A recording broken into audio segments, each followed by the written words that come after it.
প্রতীক্ষিত east West metro প্রকল্পের গঙ্গার নিচ দিয়ে যাত্রী পরিষেবা আজ থেকে শুরু হয়ে গেল। আমাদের প্রতিনিধি অরিত্রিক ভট্টাচার্য এই মুহূর্তে সেই ট্রেনের ভেতরে রয়েছে। অরিত্রিক, তোমাকে আমি দেখতেই পাচ্ছি।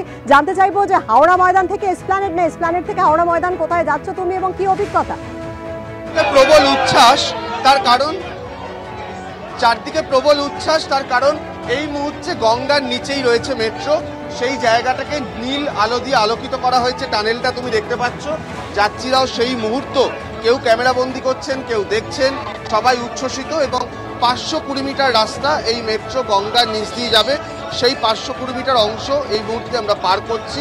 অংশটিকে আমরা গঙ্গা পার করে গেলাম, ইতিমধ্যে আমরা কলকাতার দিকে ঢুকে গিয়েছি। যারা এই গঙ্গার নিচের মেট্রো উপভোগ করলেন তাদের দু একজনের সঙ্গে একটু কথা বলবো। কেমন লাগলো তোমার?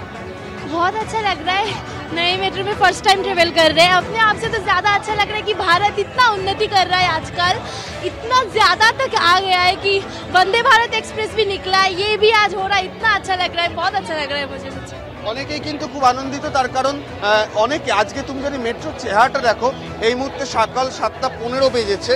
এত ভিড় কিন্তু সচরাচর এত সকালে মেট্রোয় থাকে না।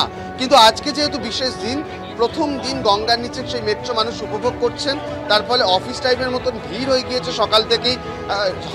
ধর্মতলা থেকে এসপায়ারের দিক থেকে হাওড়া ময়দান যাওয়ার মেট্রো কিন্তু তাই ছিল। গ্রিন লাইন এটিকে বলা হচ্ছে।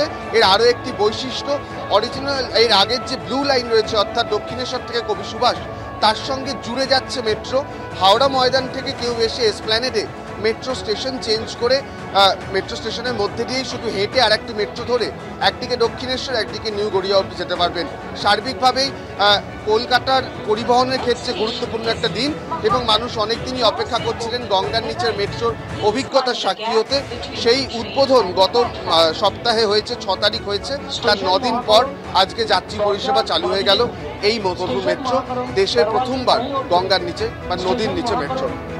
একেবারে অরিত্রিক, এই যাত্রী পরিষেবা শুরু হয়ে গেল, বহু প্রতীক্ষিত, এবং আমরা দেখলাম যে মানুষের মধ্যে উচ্ছ্বাস উদ্দীপনা একেবারে তুঙ্গে রয়েছে। অনেক ধন্যবাদ আপাতত তোমাকে অরিত্রিক।